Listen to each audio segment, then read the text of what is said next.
ব্যবসা প্রাইভেট হোক, সরকারি হোক, ইন্টারনাল হোক, আভ্যন্তরীণ ব্যবসা, এক্সটার্নাল হোক, এক্সপোর্ট ইম্পোর্ট, এটা ছাড়া একটা ইকোনমি চলতে পারে না। এটা ছাড়া মানুষের কর্মসংস্থান হবে না, এবং এটা ছাড়া মানুষের আয় সংস্থান। এই হলো প্রথম নির্দেশনা, যে আপনারা এটা দেখবেন।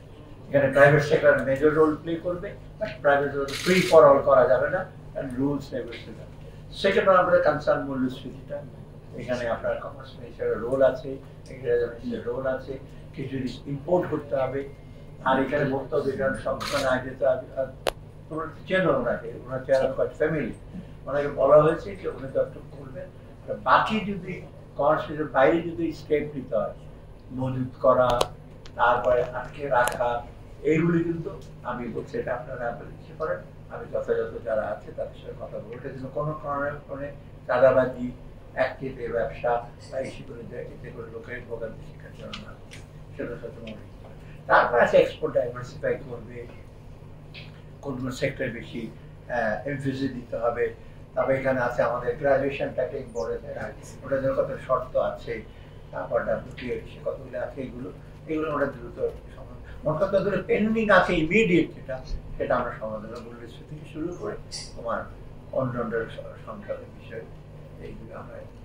বাজার ব্যবস্থাপনা সম্পর্কে সাধারণ মানুষের অভিযোগের কোনো শেষ নাই। এর মূল একটা বলা হয় সিন্ডিকেট।